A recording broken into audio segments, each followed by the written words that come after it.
Hello and welcome. This is Fireworks on TVC. Preparations are in top gear for the 2019 general election. And for that election, it is the presidential poll that is dominating much of the discourse. Understandably, it is the center that wields, well, debatably, much of the power required to transform Nigeria. And today on the program, we'll be asking why that transformation has been elusive and who has the capacity to make that transformation a reality. Is it the career politician or one of the new kids on the block? The program promises to be interesting today, and that's why I urge you to stay with us.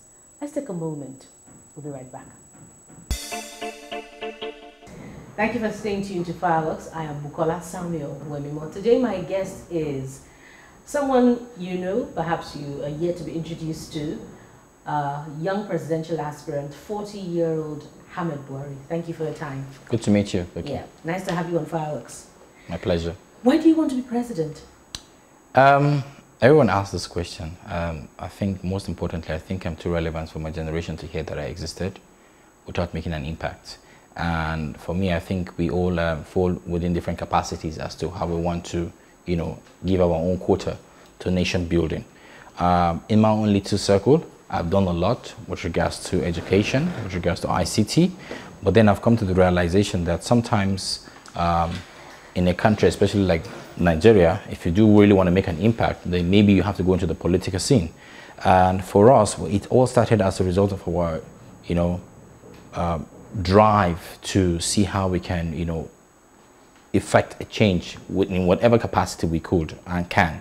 And so I decided to run for the office of the president. One of the reasons is because the constitution allows me to run. And the other thing is because I believe that I do fall within a demographic that if I speak to them, they will understand why we think, or why I think we should all work on this project together. And that is why I'm running. That's why you're running? Yes. You're not disgruntled about what you've seen, fed up of... That's the whole drive. When I said to you that we're not excited about all that's happening, why we're disappointed with the way things are being run, why we see our country or our countrymen, those of them who have put themselves on the political space and say, you know what, we're going to deliver good governance, are on about, the camping from one party to the other party, not driven by the ideology, but driven by self-interest. People like us sit down and say, look, this is our future that these people are playing with. What are we going to do? Are we just going to sit on the sidelines and say, you know what, let's just keep complaining on social media, let's talk about it when we want to talk about it in our little corners? Why don't we move out of our comfort zones and actually, effect something different? Let's share a message that is going to resonate with the majority of Nigerians and say, you know what, this is the kind of path we'll rather follow as opposed to sticking with what these people are throwing at us right now. Now, you're young, and you're squaring up with career politicians, those who are established in the practice, who've held different offices in the past. Yes. How do you intend to match up to the expectation, amongst a lot? I've always said one thing. I said if Nigerians are prepared for the kind of democracy that they want, they should pay for it. They will have to pay for it. Because at the end of the day, there is no how we're going to get the kind of democracy that we deserve without actually going out of our comfort zones to actually, ask for this. So first of all, career politicians are understood to be people who would rather pay the electorate to get their votes, who would agree to go to town hall meetings with the idea of actually paying everybody who wants to attend or who gets to attend, who will actually spend their money out of their pockets, knowing fully well that when they get into office, they're going to recoup all of that money, at an interest rate that only they can determine, and at a return of investment time that only they can determine. But if we, the electorate, allow this to continue happening, then we're not going to get the kind of democracy that we want. So what I'm asking for now is the electorate who complain all the time, who sit and cry that things are not working right, how prepared are we to say, fine, we're going to pay for this process so that this process can deliver us the kind of democracy that we want? In other words, if you're in a local government, you could say, I've heard you, Ahmed Buhari, speak before. I've heard you say things about wanting to run for president. Can you come to our community and address the people so that we can ask you questions and see if they do resonate with what we want as a community moving forward? If yes, then you endorse that person and not say, give us money. Because the moment you say, give us money, the whole process is distorted, because that Ahmed would definitely want to get back that money should he get into office. So what I'm trying to say in essence is, it's the electorate at the end of the day that decides what they want for themselves. But do you take into full cognizance that that is how Nigerians, especially the voters,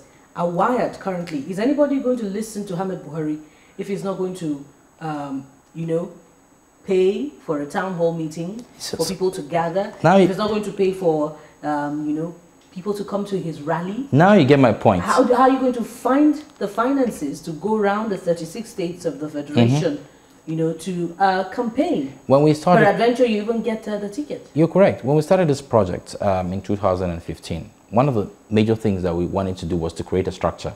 And so we decided to create a structure, and luckily we had technology with us. So we were able to create state directors, local government reps, ward reps, and we were able to start talking to people across the divide. People in Maiduguri knew about the movement we had started, which was the Reformation movement. People in Akwa Ibom were prepared.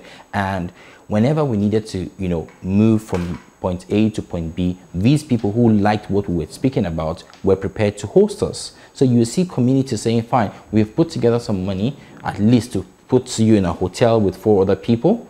We have gotten a hall and we're going to feed the people. You see women who are ready to cook food. So for me, this is the kind of sacrifice that we would have to actually give or make if we want that kind of country that we're envisaging in our heads. Otherwise, we'll just keep going around in circles, and you collect your 3,000 naira like it happened in Ekiti, or 4,000 naira like it happened in Ekiti, and, you know, spend it within a day, knowing fully well that that's all you've gotten for the next 4 years from this politician. So all you're offering is inspiration, motivation.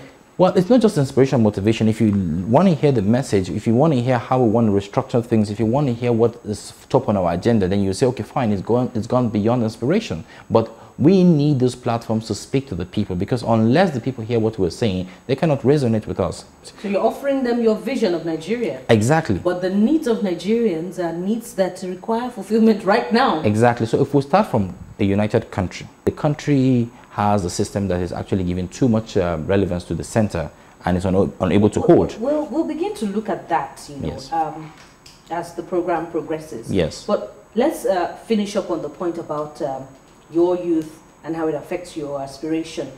Against the backdrop of the president's recent comment, which he was vilified for, but which his aides would rather have us believe, have Nigerians believe, that he was being misunderstood. Do you believe that he was misunderstood, or that Nigerian youths are actually lazy? He didn't quite say we're lazy, but I think what he was trying to say was we have this sense of entitlement. This is us. Give us this. I finished school, so give me a job. You know, not forgetting the fact that there are millions of your kind who also want jobs. And if you want to realistically look at the system, there are no enough slots to actually have those jobs given to the Nigerian youth, as the case may be. But what I want everybody to understand is, it is the system that provides the avenue to get people become more responsible, more efficient, more transparent.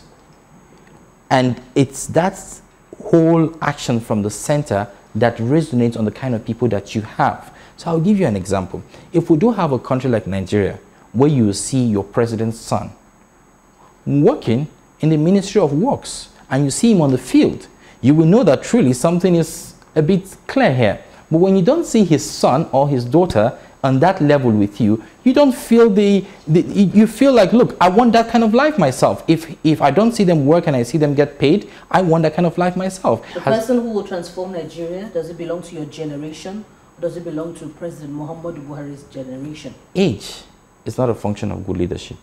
That you're young doesn't necessarily mean you're going to give good leadership. But the commentary is that you're old. That you're old. Have failed Nigeria. That you're old doesn't mean that you're going to give good leadership. And this is the problem. Many people have said, why don't you start from councillor? Why don't you start from House of Rep or House of Assembly? Which is where I was headed. And I said to them, the experience required for good leadership does not have to end through a political process. And most of us think that you have to go through those ranks to become a better administrator. But no, we have seen clearly that those people who would have to go through those ranks become like their mentors. But you can choose to make a difference. Anybody can govern this country in as much as they've got the right antecedents, the right track records, the determination to serve the people, and most importantly, the the understanding of the problems. Now, my big problem is this. We have a National Assembly that has an average age of men in their late 60s. And these are the people that would have to sit down to formulate the policies that we use to run our country. Now, this is a huge disaster because in reality, we're looking at a generation of people that have more of them within the age of 40 downwards. And these people are not represented in the mix. These people are not represented in the way the decisions are going to be made. So age is a problem to an extent. I think what I want us to think about as a people right now is, look, how do we get a country that will be fully represented on all levels? I want to see more women in the system. I want to see more young people in the system. And I'm not saying I don't want to see old people as well, because I don't have all the answers. And I'm sure some of the old people don't have all the answers. In fact, they do not have all the answers. But if this mix does not happen, we can progress as a people. Now you're half the president's age, but you bear very similar names. Yes. Is Muhammad Buhari, you are Ahmed Buhari. Yes. Some people may be suspicious. Is he related to the president? Are you from Daura in Katsina? No, I'm from Kwantagora in Niger State.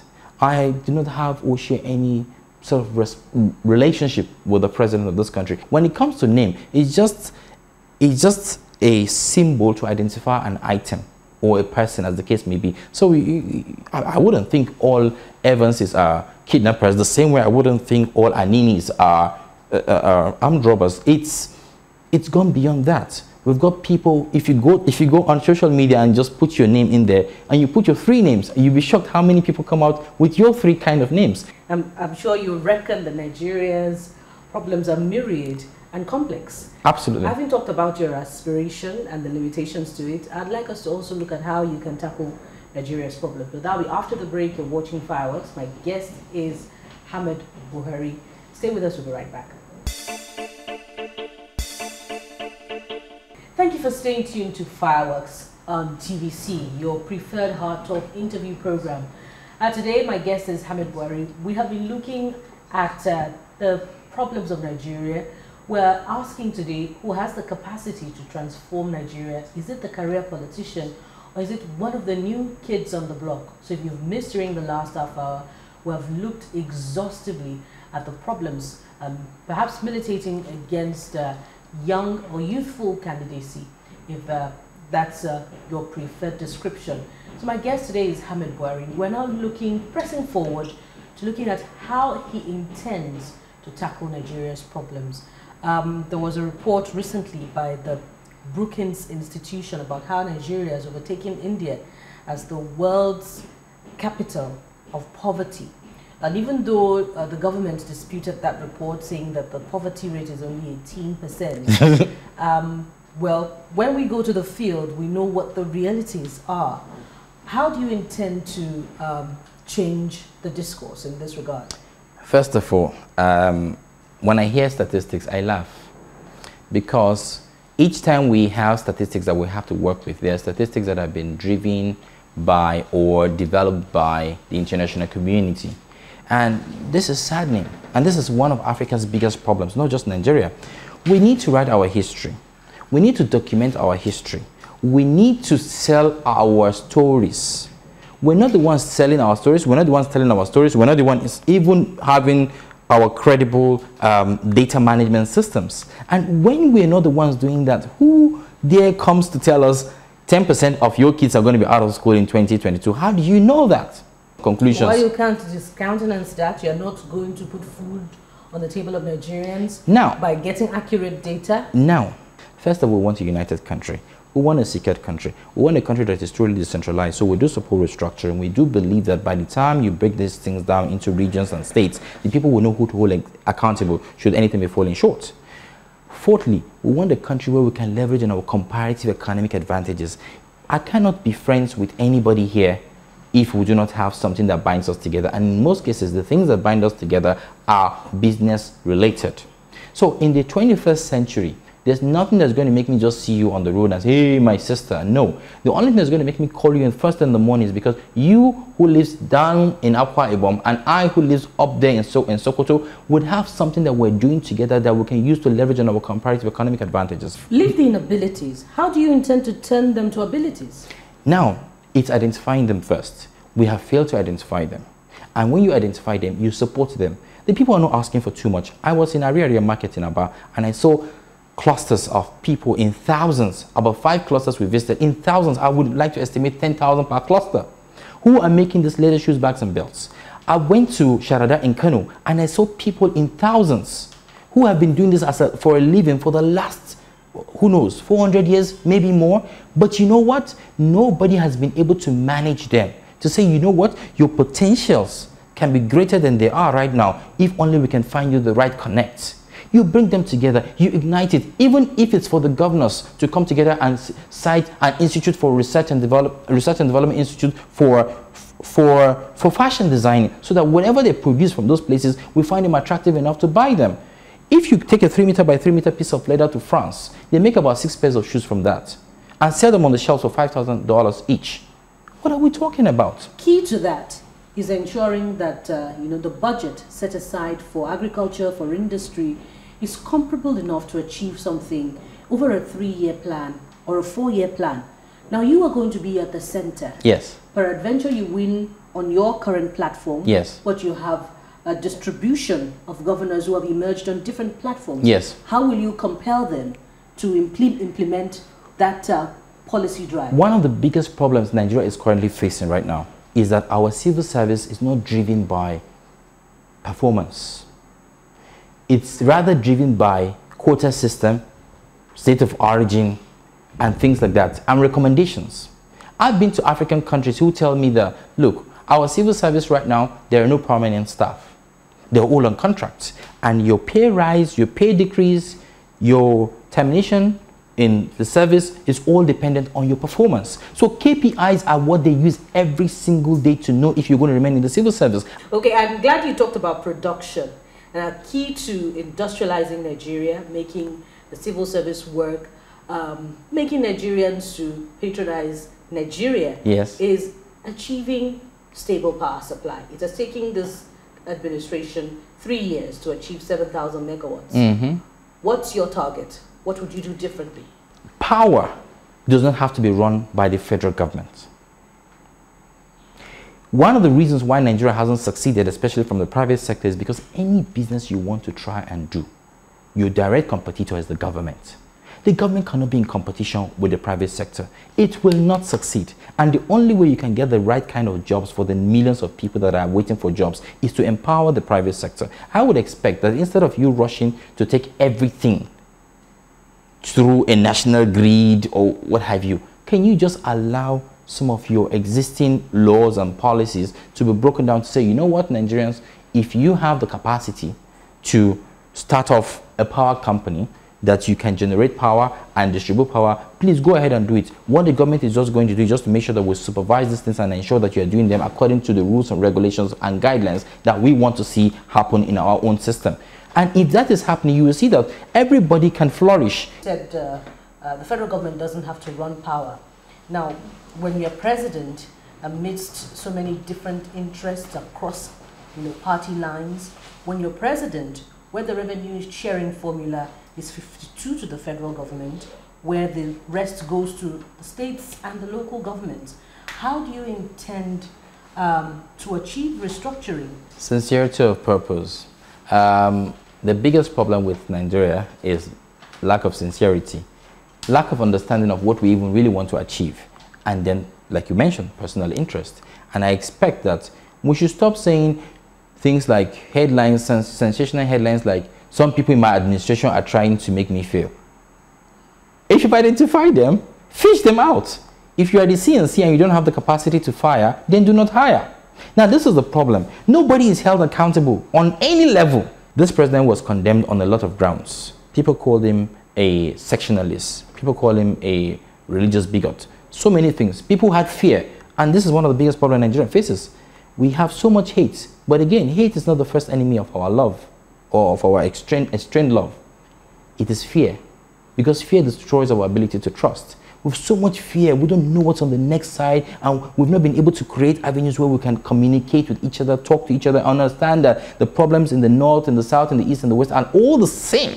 I'll tell you, I went to a country recently where there was a genocide that killed over 2-3 million people. Today, they've forgotten about it completely.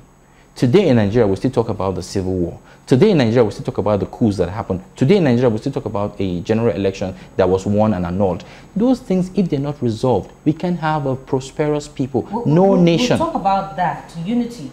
But, you know, with such revolutionary ideas that you're putting forward, one of which is to de-emphasize money in politicking, which is the approach that you want to adopt. Yes. Why did you choose to identify with the old guard? What do you mean by identify with the old guard? Your party, the platform under which you're hoping to vie for this election. You mean the people? You mean the People's Democratic Party? Why do you think they're the old guard? This is what I think. This is what I think.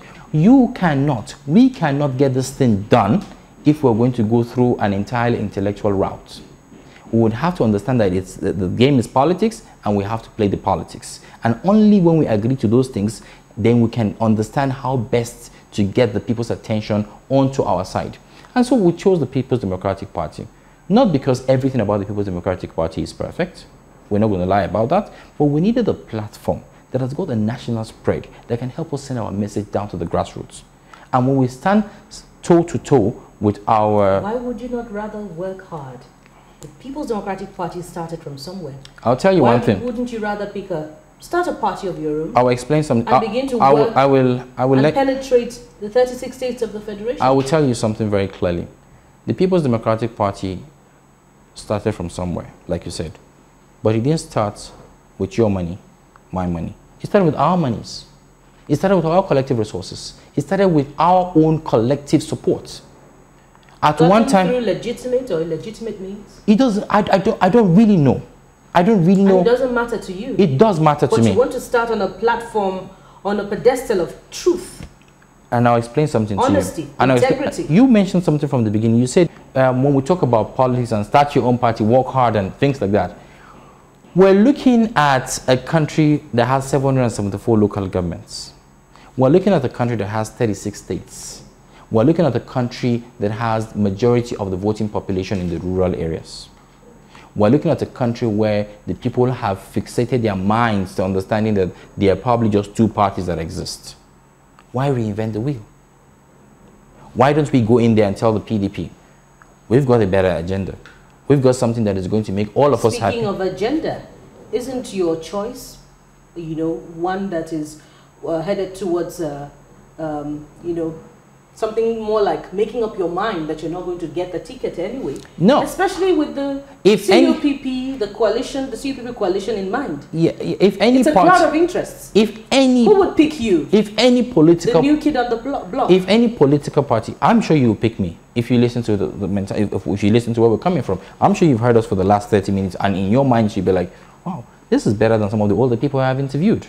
And this is the honesty in all of this. We keep saying, you think the people will accept you? Aren't you part of the people? Aren't we part of the people? Where does our allegiance lie? You talked about the CUPP and the coalition that has gone on with many parties. And I'm saying this to everybody. If any political party can clearly tell you, we are going to make you the presidential candidate for our party, they're lying to you. Because even at the last minute, someone else can come there, wins the popularity, and gets away with it. So what is most important is, we've got an agenda. And many people have said, can you drop your ambition for anything? And I said, look, this is not an ambition, it's a vision. And if the only thing that we're going to achieve from all of this is the mentality, is the ideology, is our plans, our values, then we're fine. Then we've achieved. Are you one of the pretenders? Are you seeking just a political appointment from the PDP, peradventure they win? If I was seeking for a political appointment, I would have agreed to have those sit-downs with most of the people that have invited me in the last 2 years. The first time I got invited was in the first 6 months into this race. But I turned it down. The second time I met... You don't know? We weren't there? I'm not going to expose them because they just wanted to consult with me. This is a private matter. But the truth of the matter is, if I did want to negotiate, I am telling you, by now, I would have been out of this race. It is not an easy race. If you think it's easy, you have seen more people trying to do this. But it's one of the hardest things I've ever done in my life. As we reach the home stretch, yes, Ahmed Buhari, how do you intend to make Nigerians think of themselves, first of all, as Nigerians before they are Buhari or Akogu or Atiku or Obasanjo? At different times in our history, we've always fought for one thing or the other. At the time we wanted to the abolishment of slave trade, we got it. At the time we wanted independence for our different countries, we got it. At the time we were fighting so hard to see how apartheid can be abolished and see how South Africa can get some independence, we got it. Right now, Africa is not really fighting for anything. Right now, Nigeria is even so much confused. We don't even know what we should fight for. Except the people have something they're fighting for. They can't come together. But for Nigeria, as the case study in this matter, we have to look at the things that have brought us to this level. After the 1960 independence, everything was on a good sail, in all honesty. The 1966 coup was the first problem. It created a lot of bad blood between the military and the boys in the military. We had a civil war that millions of people died. Until today, all we hear is, it's all right, everybody go home, it's okay, we forgot about it. We cannot forget about it. We have to put closures to these things. We have to reconcile. How will you bring the closure? First of all, there have been no open apology to the Igbo people of Nigeria.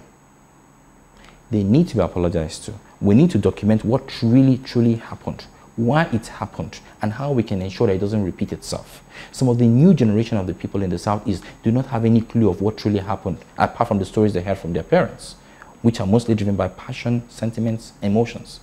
We need to come open and say, we are sorry, this should never have happened, or this happened because of this and that. Let's see how we can curb and make sure these things do not repeat themselves. Now, people want some answers. We need some conclusions. We need some resolve. Unless these things happen, we can have those people that we're looking for to govern. You want to govern the people that are all separated from each other, it won't work. So, moving forward, as a people, we would have to agree that you are not anyway more superior than myself. I am not inferior than yourself. And that the only thing that we should look for is how we can have economic progression, unity that will give us prosperity. Thank you very much. Thank you. It's been nice talking to you. Yeah, it's been nice having you on Fireworks. Well, interesting points coming from Ahmed Buhari on this platform today, of course, one of which is de-emphasizing money politics from Nigeria's political landscape. Another is identifying the potential of the youth. And perhaps what got me was apologizing to the Igbo people of Nigeria for what happened between 1967 and 1970. These are some of the things that, of course, you'll be looking to hearing more of as the 2019 general election approaches. Join me again same time next week. Of course, you know Fireworks is committed to bringing you that quality programming that will raise the bar in the Nigerian conversation. On behalf of the crew, I am Bukola Samuel Wemimo. Bye for now. Thank you very much, sir. Thank you.